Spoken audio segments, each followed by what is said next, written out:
A very good morning to everyone, and welcome back to the seventh edition of India Affiliate Summit, co-presented by IAMAI and V Commission, powered by Optimize Media, brought to you by Zapads Media, and in association with Trackio. This session is specially powered by Microsoft InMobi. With that, let us now begin with our next session. This session is a panel discussion on the topic: Is performance marketing a win-win deal, or does it have a flip side? And for the same, I would like to welcome our esteemed panelists, our moderator, Mr. Gurpreet Singh, Senior Vice President, Performics Publicis Media, Mr. Anuj Ranka, Digital Marketing Head, EarlySalary, Mr. Boniface Noronha, Head Marketing and Digital Access Mutual Fund, Mr. Jahid Ahmed, Vice President and Head Digital Content and Social Media Marketing, HDFC Bank, Mr. Pankaj Singh Parihar, Vice President and Head Digital and Digital Transformation, Godrej Consumer Products, and Mr. Rohit Dosi, Director, Microsoft Advertising, InMobi. We welcome all of you and thank you for taking out time. I would now request Gurpreet to please take over. Thank you, Garima. Thank you very much for the quick introduction. Hello, guys. Hi, panelists. Uh, so, uh, so as the topic is being given to us, I mean, we need to discuss about the performance. Is there any flip side to it? I mean, we have five panelists with us, so we will be discussing this. So before directly jumping into the core topic, so I want to just take a step back and we really wanted to understand that why performance marketing has been in discussion specifically. So let's take a step back and I want to open a question for the overall panels that what difference we see. I mean, should the digital marketing efforts, especially brand and performance, should be integrated? Because as far as my or in fact our experience is concerned, what we have seen is that brand and performance they are being looked at different with different lenses. Be it at the client side, be it at the brand side. They have different teams for brand and for performance. At agency side also, there are very less integration between brand and performance. So, do you guys think? I mean, should we have continuous effort towards brand and performance? So, Anuj, what are your views on it? Hey, Gurpreet. Hi, everyone. I think, we were discussing about this that as the consumer behavior is changing, where digital has become more important in terms of awareness, where people are exploring brands, and if you look at the entire D2C as one of the biggest things coming up and shaping up, and this is from a sector which has been known for the kind of spends they do on brand side.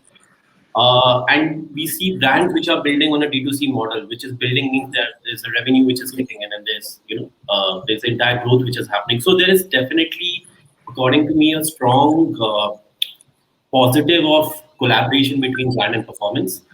Performance primarily, is something which is trying to maybe reach in-market segment audience, which is your consideration or a conviction stage. But at the end of the day, for it to grow, there has to be people at the awareness bucket, and there has to be a stitching between this awareness, consideration, and conviction, so that the funnel performs in a better way.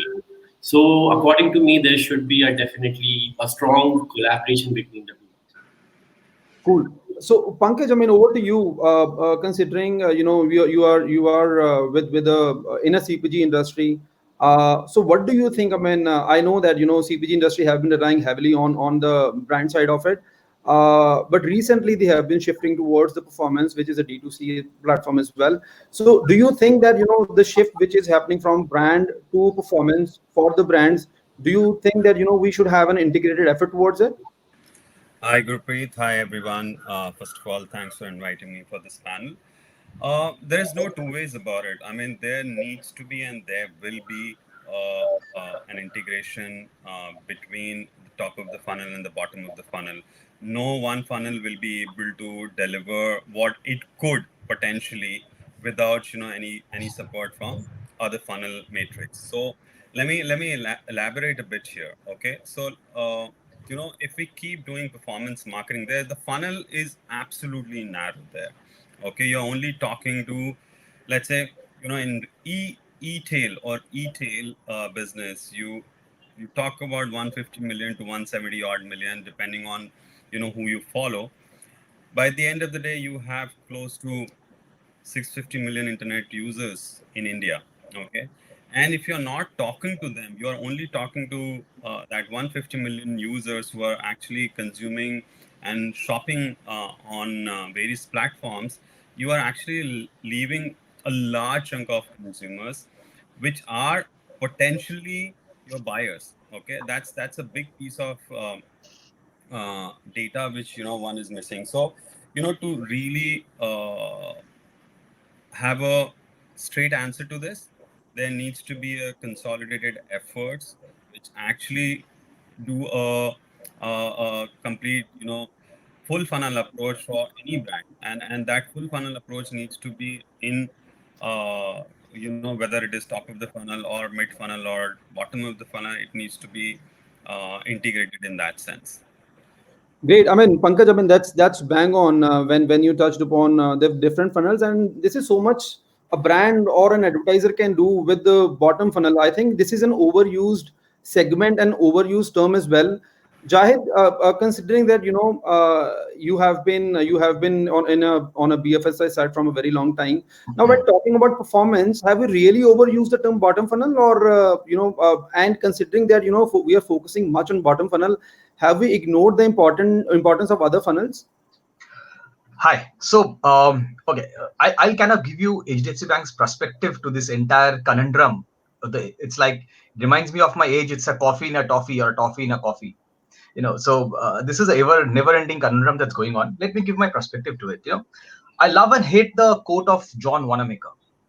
Half the money I spend on advertising is wasted. The trouble is I don't know which part is wasted. This used to be the code that people used to follow, right? Now, today, I kind of question his thought process because I don't know what is a waste. This thought or the waste is actually him not being able to set the objective, not being able to set the measurement as to what was the reason why he wasted, why he had put that money in. And that is where the biggest circle is hovering around, a catch-22 situation is, a customer is whom I like to sell my product to, right? Now, the question is, how do you want to create the customer? Is it a short burst, one time? Hence, I kind of take a loss of my brand equity? Or should I probe? Should I indulge? Should I involve? Should I educate, especially in the parlance of finance, where there are a lot of myths, where there are a lot of jargons to be busted, right? How should I engage with my customer, which gives me a long-term loyalty with that prospect of mine? You know, Now, for all the performance marketeers, I'll ask a very simple question, though it's not interactive out over here. When we do performance marketing, we always do channel attribution, right? Sure. When we do channel attribution, what is my highest conversion, source of conversion, which gives me least cost of acquisition and highest conversion percentage? That will always be organic, that will Sure. always be website or direct, right? Organic and direct, the remaining, so that's almost 60 to 70%. I'm talking about an established brand, not a very startup kind of a brand, right? The remaining 25%, even out of that, 50% will be paid search, which is again on the brand keywords, right? So if you see cumulatively for the performance marketer, 75% of your business is coming from the brand keyword, or be it organic, be it paid search, or be it directly coming to the website. Okay. That's the power of the brand that people have built, be it the retail distribution, be it the facade, be it the awareness campaign that we are doing year on year. Okay. How can we not neglect that? Or how can we not take that into consideration? I'm sorry for that. Okay. Sure. So, see, the most important part is, which people don't have the time or people are not adhering to, is what is the objective, what are the platforms specific to those objectives, and what are the measurement goals which will be a success metric to those objectives. If that can be kind of precisely written, shown, and showcased to the senior stakeholders who are kind of deciding you as a cost center or profit center, I think that will make life very easy for people to say that there is a very important correlation between brand and performance marketing. That's, I think, I mean, panel is definitely echoing the thought of integrating it. I mean, the million dollar question is that there are few brands which are, for example, sort of very dynamic and new, and it's a time taking activity, and it's an investment also. And the patience is something which we generally don't have in performance marketing. Now, Bonnie, to you, so we know that though the digital has evolved a lot in the last decade, so do you think has the KPI changed for performance? I mean, or with the changing of digital mediums, the KPI is still stuck, and hence we are really stuck towards the bottom funnel only. If you look at the transition over the last 10 years, I mean, it's like comparing aircraft 15, 20 years back versus an aircraft today. So it's like comparing a fly-by-wire aircraft of today or F1 cars of today with the past. Uh, you have more tools, you have more automation, you have more tech. It's more complex at the same time. So having this technology has simplified it in terms of operating it, yet made it more complex in terms of understanding it and the tech which is powering it. So what happens is you have a set of operators who can manage the platforms in terms of operating it, but to understand the science behind it is also become very difficult. And Sure. therefore, what is happening is sometimes people do miss the minute details of it, and therefore your funnels become more complex to manage. Uh, and therefore, as Zahid said earlier, you lose sight of your goals, you lose sight of your objectives, and therefore the end result is you just focus on the leads part and say that I've done my job, and that's where most performance marketers fail. Uh, so let's say, for example, you had your earlier funnels and you used to look at lead generated, but now with the times and the objectives which are set and the tools which you have at hand, you can actually do custom attribution modeling rather than focus on the first click or the last click and say that okay, this is the source which is got.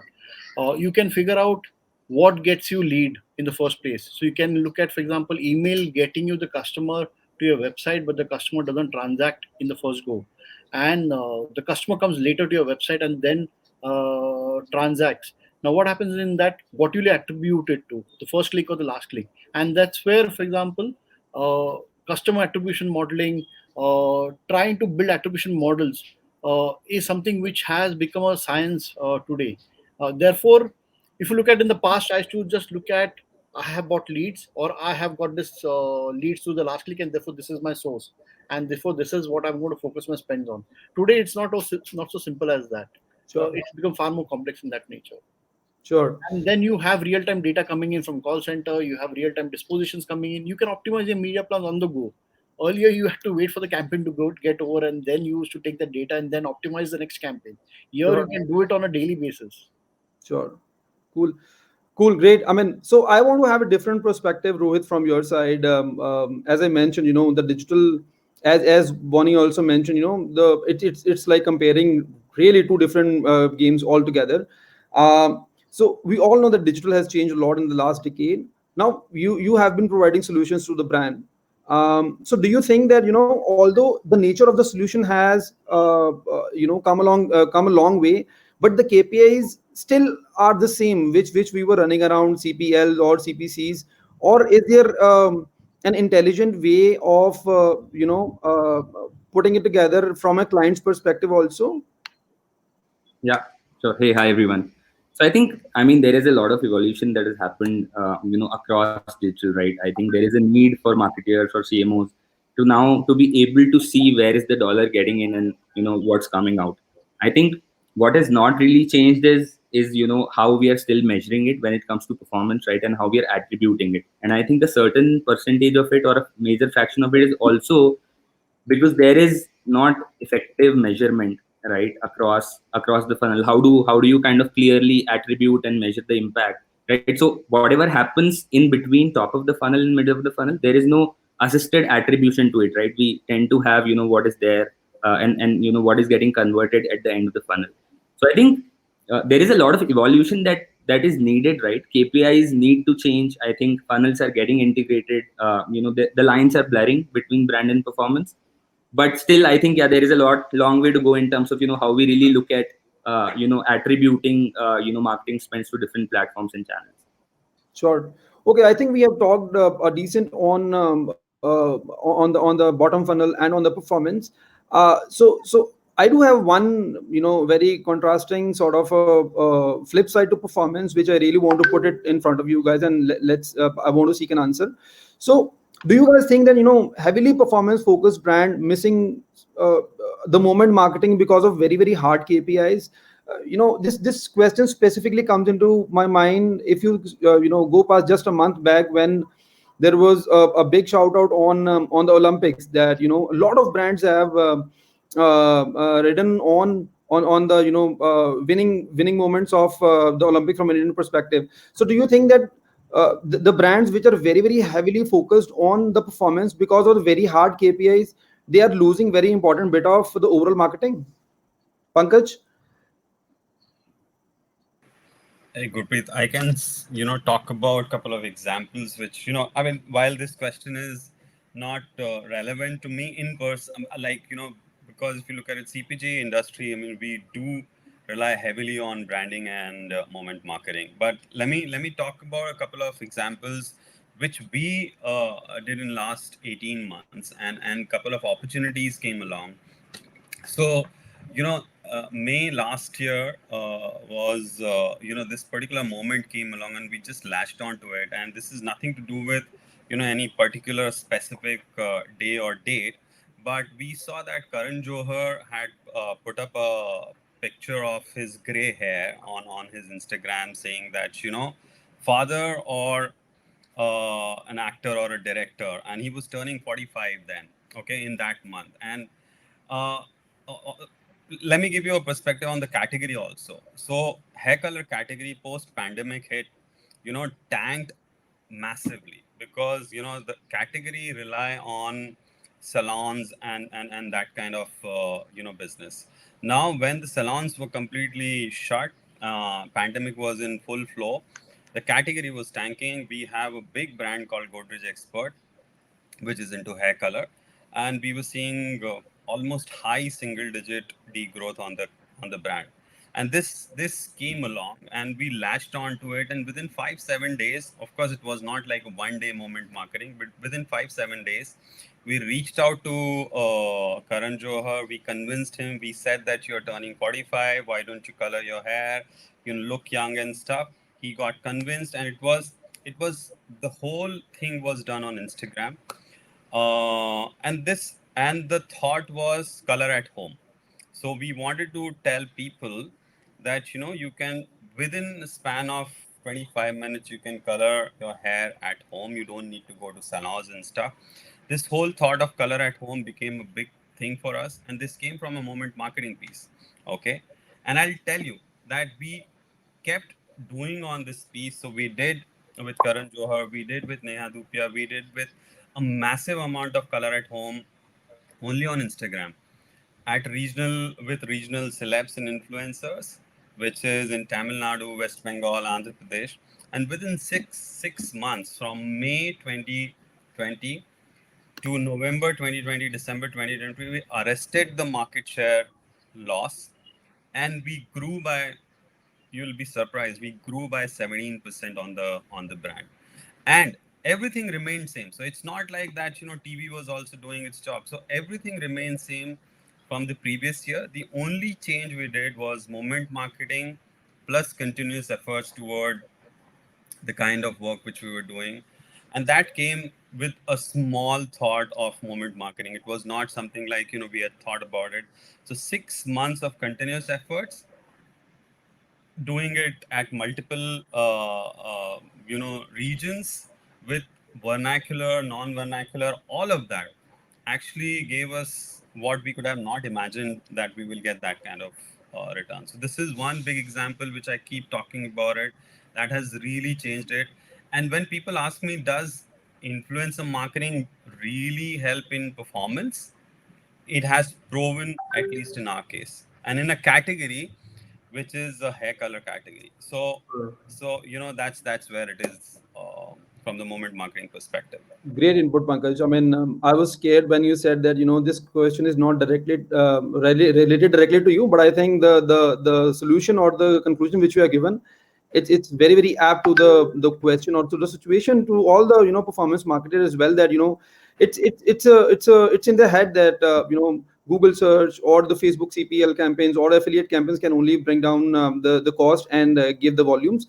But I think there are other things also which brands like. Problem is, Sure. Gurpreet, I'm sorry, I'm just butting in. No Problem problem. is, people will take a note of Pankaj's example, and then every influencer marketing they will do, they will expect X number of growth in their business. That's the problem. No, yeah, and Sorry. I hear you, Jahid, but at the Yeah, end of the day, it has actually changed the way we think internally. absolutely. That whether, I mean, pre this example, we were like, okay, it's not going to add any value. It's just a vanity thing. But now the company is seriously thinking about it and investing behind it, and we Right. are seeing results. It's not that, of course, we can't measure it in a way, but it's like a controlled and exposed environment, not literally. But we saw that everything remained constant.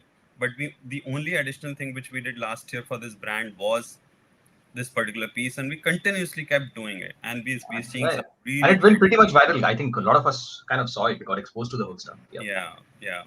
So, So Gurpreet, let me just tell you an interesting thing as far as the mutual fund category is concerned. The amount of disclaimers in terms of text and that line which comes mutual fund is subject to market risk and everything. So, in our category, we call it interruption marketing, not movement marketing. Yeah. So, so what happens is people get irritated. So for us, in fact, movement marketing provides a good sense of relief and that right connect. Otherwise, the movement of mutual fund ad comes in, I just skip you switch off. Sure, Just on a sure. lighter note, I thought I'd share it. Got it. So Anuj, I mean, at early salary, I mean, I think it sort of has a inclination towards month end, where user are really looking forward for a product like this.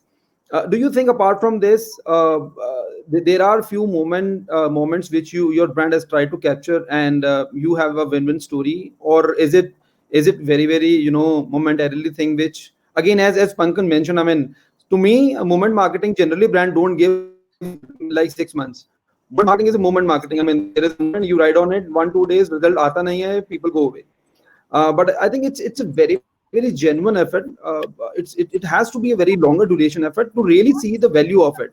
So at early salary, do you think that from a hardcore performance perspective, have you ever tried it, or how about this? Uh, so, I mean, I think definitely, as a hardcore performance-led, company which is at a stage which is pretty much growing towards building a certain kind of, size in the market. Uh, as what Pankaj said, that still you are only able to grow in a certain fashion, and there's so many factors apart from. See, you can drive performance, but there are so many factors outside which can drive how your performance is performing, and you cannot control them.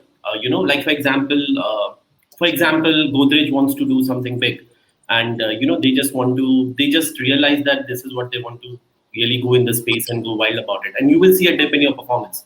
So it's a very smart approach where I think for early salary, what we do is we are very close to salary of a consumer, and around that we try to create something which is magical for them. Like for example, every consumer goes through an appraisal in a year.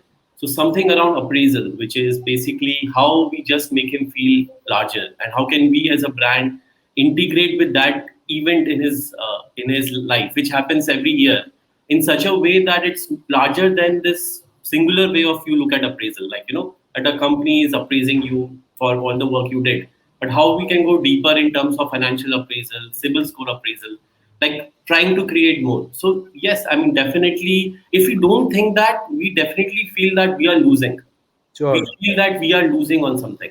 We are not. I mean, then it's just like, I mean, see, I think a lot of this performance marketing, even bots can do it at the end of the day. So what is human in it?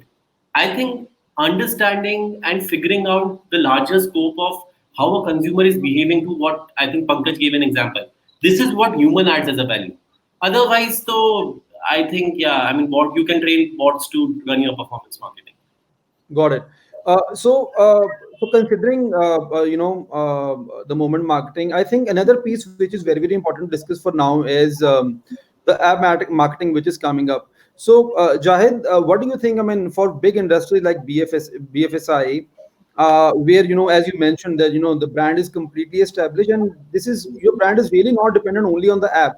So, how you think app marketing? Is it a tool for the acquisition, or is it just a tool for cross sell and upsell?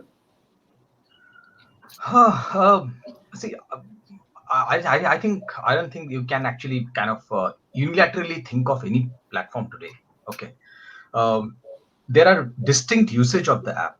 Okay, and in fact, increasingly as one of with the whole cookieless structure coming in.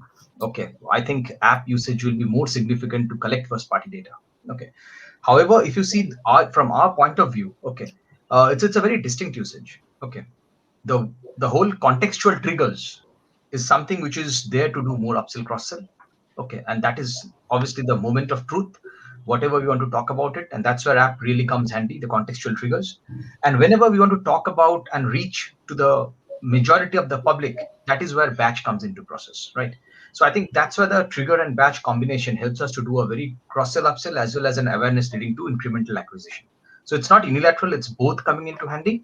And I think the way our own app as an own property can, the mileage that I can draw over there is a 1 day's traffic is equivalent to maybe a 6 days traffic of paid camp. That's a kind of correlation. Sure.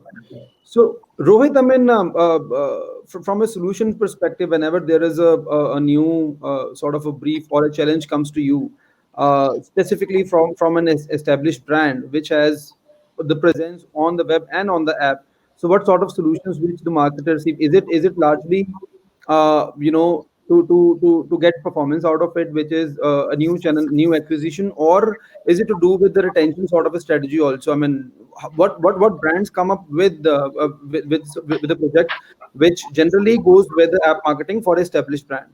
So, so I think the app definitely creates a better experience for end users, right? I mean, we work with across brands and advertisers, right?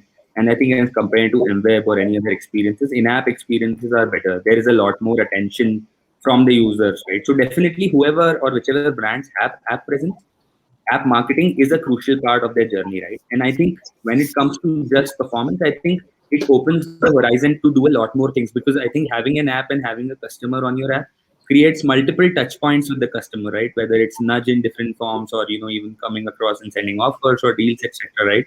I think the engagement or communication becomes much more seamless. So I think it generally opens up a broader spectrum of funnel, right? So I think we have seen that people, I mean, the brands who have actually app presence, right, they are actually utilizing the funnel in a much more effective way, right? And apps are becoming more and more a part of their marketing journey, as they're investing in digital.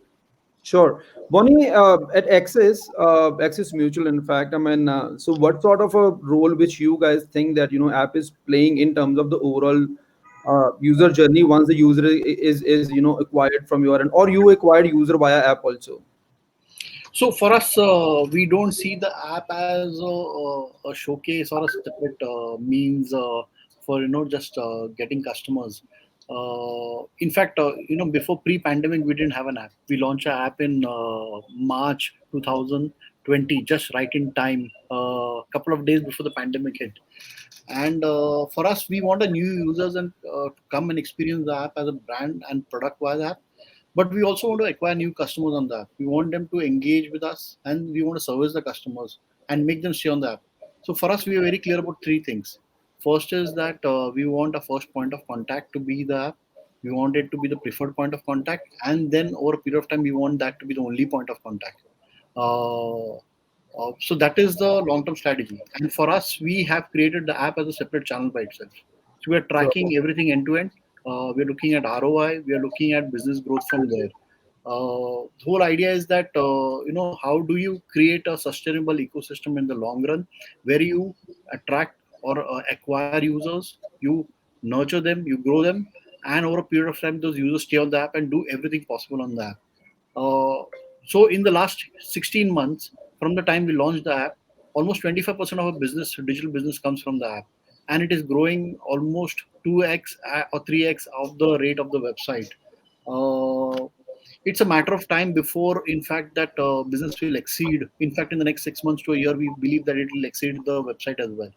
Uh, and just one more stat I want to quote here is that we do more service transactions to our app than our physical branches and call center put together. So in the last 12 months, in fact, we've reached to such a level. Our entire direct base is on the app. We get offline customers who have never interacted with us before, even via website, coming onto the app for the first time. So this is very surprising. The other interesting part is users who would have usually called an agent probably once or twice a month, or come onto a website probably twice a month, are now probably logging in at least 20 times in a month to check on the app and check on the monies on the portfolio. That's the level of engagement where people believe that it gives you your investment portfolio at your fingertips, and therefore once they become more active, they can finish all the servicing requirements and future purchases on the app. So that's how the app has become the focus and the center of our strategy for digital. Sure, sure. I think that's the facts and the numbers which you have presented, Bonnie. I mean, definitely, as you have mentioned, just in 16 months, the numbers are in next 12 months. In fact, the numbers are going to outgrow your website. That's astonishing. Anuj, I mean, I am assuming at early salary, web and app might have been doing decent sort of numbers in from an acquisition perspective. So what do you think? I mean, how do you rate both these? I know both are important for sure, but do you use app in a different way or web in a different way, or is it just to acquire user? Is there something specific you do with the app marketing? I think for us, app is, I mean, it's an app first business. It's not about the first transaction. We don't, I mean, the business, the value is not about the first transaction or the second transaction. The value really kicks in after the consumer is with us for a period of around 6 months and more than that. So for us, engagement is the real marketing. I think the major efforts of our marketing goes once the first transaction is done.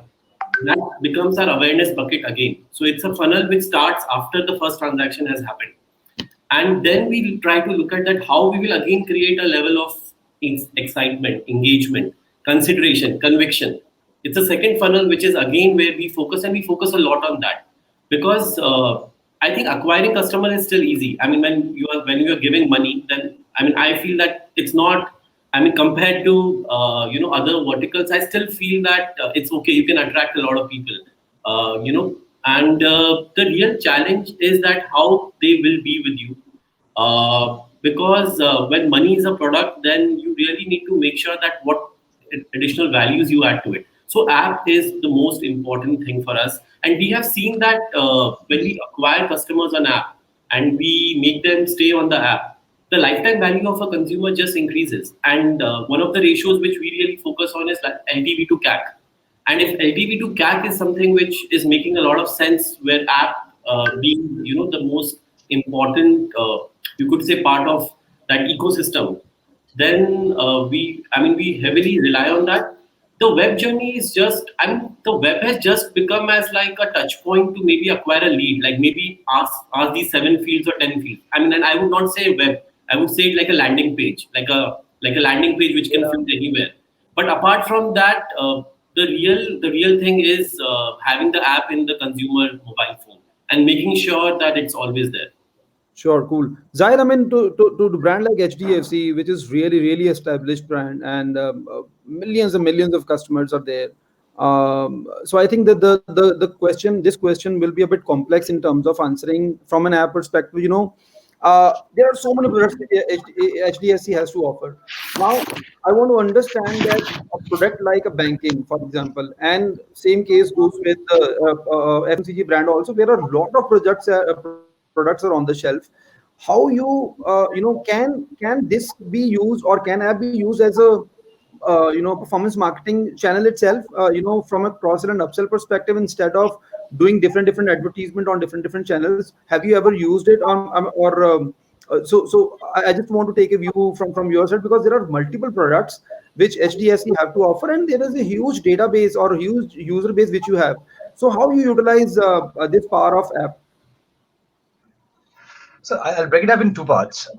See, First of all, yes, we have a huge customer segment, and hence we do a lot of analytics to start with. So the heart of any campaign is analytics. Okay, we do a lot of customer analytics to understand the propensity behavior. First, within propensity, then there is credit. That okay, who is worthy of a credit? Okay. After that, we try to build top three decile. Okay, so yes, there are products, but we try to build a propensity top three decile which is highest in intent for us to kind of go behind them. Okay, once we do that, then we try to kind of disseminate this entire targeting via own properties and paid properties. Okay, but again, and staying true to the whole topic of today's discussion, the bottom seven decile, we don't leave them aside. We ensure that we keep on talking to them. And the differentiating factor is what we communicate to the top three decile vis-a-vis how we communicate to the bottom seven decile. That's more of Sure. edutainment. This is more of hard kind of content. And that's how we use app Sure. or Sure. any other channels. Great. So, Pankaj, I mean, according to your view, how performance marketing has changed, especially for FMCG, which were largely relying on either TV advertisement, hands footfall to the stores. So, do you guys think, I mean, are they getting digital ready for from a long term perspective, or it is still more the traditional way? No, absolutely. Let me give you a perspective here how we went about, performance marketing. And I wouldn't call it performance marketing, but reaching out to consumer where they really want us to connect with is what the thought was. And thankfully, the approach which we took was 2.5 years back, much before when the pandemic hit our country. We were live with our D2C channels, and it's not that I wanted to go live with D2C channel because everyone was doing it. There was a reason for us to be live on D2C channels. Primarily to figure out how I can give a better brand experience to my consumers, how I can figure out, see, the biggest challenge for CPG industry is the direct consumer connect in that sense, and getting the data back from consumers. With in FMCG, in BFSI sector or automotive sector or any other sectors where there is direct engagement with consumers, there is enough and more data available for the brands. Like Jahid was mentioning, the heart of their campaigns is all about analytics. So, and they have the data available with them of all the customers they have. They can do so much about it. For us, it was, building grounds up to understand who our consumers are, what she does, how she likes it, how she wants us to behave with her, what kind of content she wants us to be, what kind of communication I should be doing with her. All those things is what I wanted to understand, which is when we went about doing D2C. And as we know, marketplaces don't give data back to anyone. Yeah. So understanding consumer was one of the biggest aspect for us to get into performance, not literally performance marketing, but digital commerce, if I may say. And with digital Sure. commerce, we got into performance marketing because that's the way which we were actually operating, and that has really helped in so many ways for us. While still, if I have to look at digital commerce, which is 95% marketplaces, or 97, 98% marketplaces, and 2-3% is D2C. But still it is 5-6% of my revenue. In BFSI cases, it will be 15, 20, 25, 30. I don't know what the number would be. But I am getting a lot of understanding of my consumer. I am trying to give communication which is, which she likes, which she can actually engage with. And it's more consumer out rather than I'm only thinking about brand and what my brand needs to offer. Hence the performance marketing has started playing a very, very critical role, both in terms of revenue and in terms of engaging with my consumer by collecting that first party data. And we have built our own uh, you know customer data platform in house. We are doing a lot of analytics as compared to, if you look at it from BFSI sector, it's still different in that sense. But we are developing and understanding a lot about our consumers, and base for that is of course performance marketing. Sure. We will continue to do that. there will be continuous focus. It's not one-off things. We will continue to invest behind performance marketing in a big way. Wait. So, guys, I mean, we are just 5 minutes away. We have to close the session. I'll take a couple of questions, but just before ending the session, Rohit, so Zahid mentioned a very critical and very important point on everything starts from the analytics. Once you have the user base with you, I mean, it's irrespective of the what channels you advertise on, it is largely to do with the analytics of what sort of cohorts, what sort of segment which your audience has. So, from a solutions perspective, what sort of projects which you deliver in terms of analytic led campaigns which you generally do for the clients? Sure.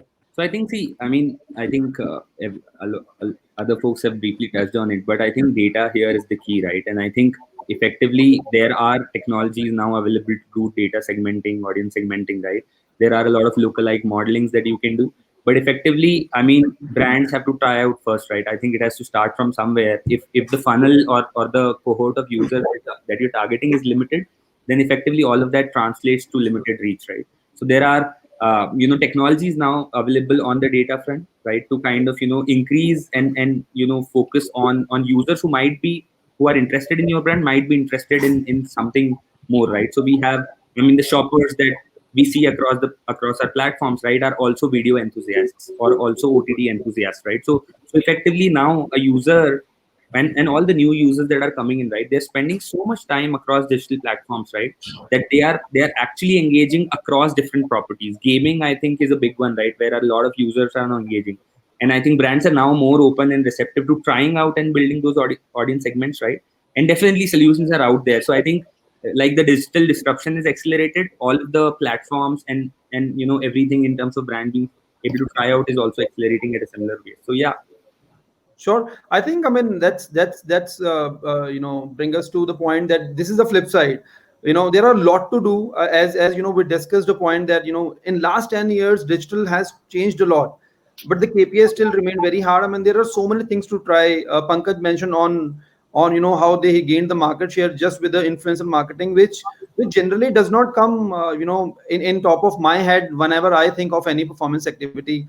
As you mentioned, data led activities which brand has to try first, and then only we can figure out that how to make data will definitely work, but it's a patience and how to utilize it. It is something which is very important. I think the another output of or the flip side of which we discussed of the performance is that brand and performance, both efforts have to come sort of collectively from, and they should not work on silos, and also don't sort of overlook at the only the bottom funnel. I think uh, uh, top funnel and the middle funnel is also very important to make sure that you are filtering that option or audience towards the bottom funnel. So I think these are the key takeaway from my side, from which these are the couple of flip sides which overlooking at the performance. We do have a couple of questions. This is a question from Ayush, which is that role of retargeting in performance marketing. We all know that it's very important, but I just want somebody to take it up quickly. How important it is. Is it really give us enough numbers to work on? Should I go ahead on Yeah, that? yeah. I'll try. I think Ayush, see, the important remarketing for a performance marketer is always a lifeline. You cannot do without it, especially for long journeys. If there are long journeys, people will not complete in the first go. There has to be multiple starting point to it. However, it's very important how you are doing a remarketing. I've seen a lot of brands doing the same communication, be it a top funnel drop off, mid funnel drop off, or bottom funnel drop off. No matter he's closer to the journey or even he's dropping at the initial OTP stage. Okay, but the communication is same. Apply now, or do the same thing. Okay, so it's very important that you have to understand the essence of where is he dropping off from, and what is the immediate next communication that will be a nudge to go ahead and complete the next step. Also important is, if he is not responding to your first layer of communication, do you have a second layer of communication ready so that he can then start interacting with you? And also ensure that remarketing is a long term. If somebody is not converting right now, that means he's not a part of your bucket. Don't move him.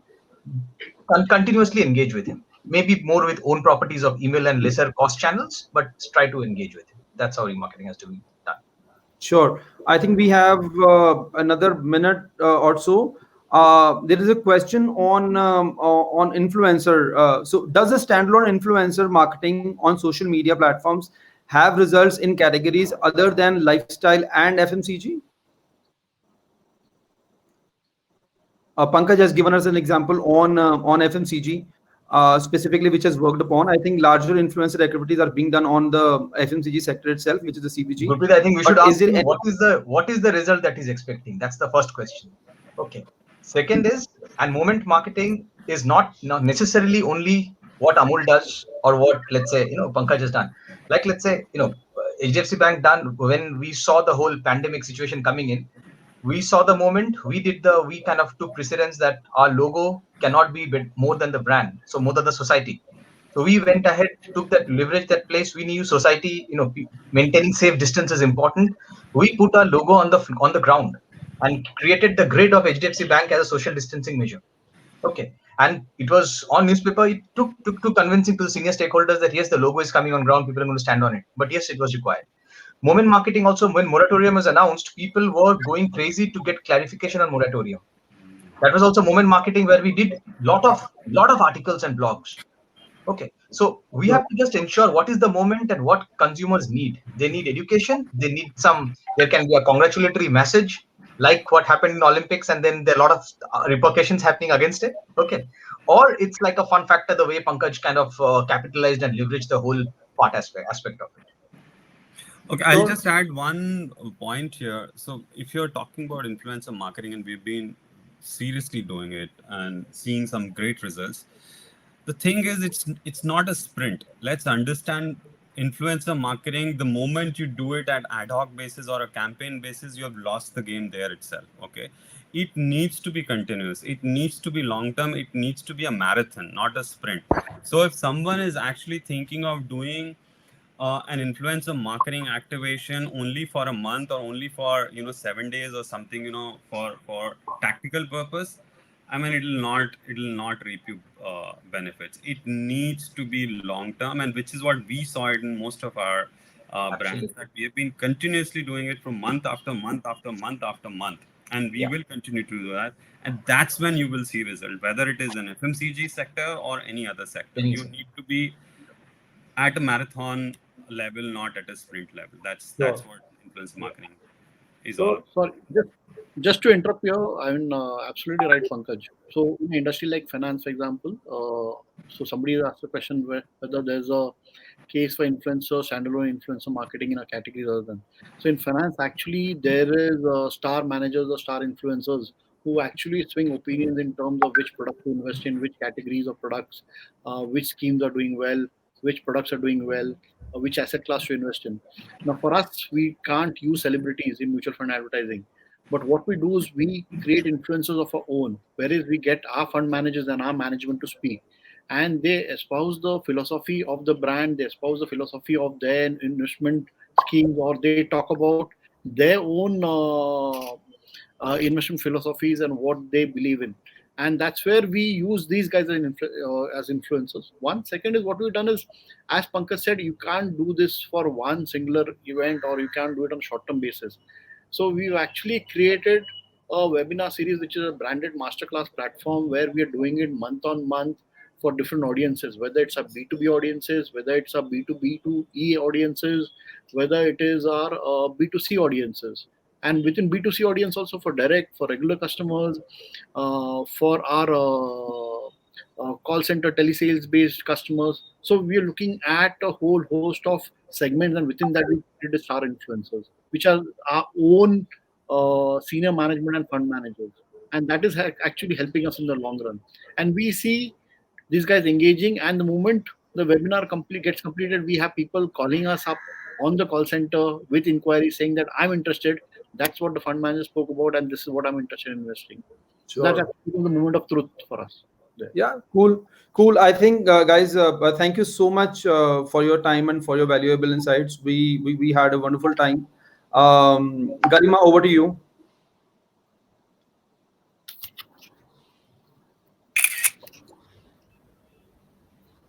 Thank you so much. Thank you to all the panelists for taking our time and having such an awesome session. It was so interactive and a great learning for all of us. Having said that, I would like to quickly thank all our partners. Our title partner, V Commission, powered by partner Optimize Media, brought to you by partner Zapads Media, in association partner Trackia, registration partner Value Leaf, digital growth partner Microsoft InMobi, gold partners Admitad and Velco Media, silver partner Bitroid.io, mobile performance partner Correxent, bronze partner Cashkaro, and platform partner Airmeet. Thank you so much to the panelists, and thank you to the audience for joining in. Please do stay tuned because we'll have another very exciting session coming in, and you can also visit the exhibitor space meanwhile in the breaks. Thank you. Thank you very much. Thank you. Thank you. Thank you, everyone.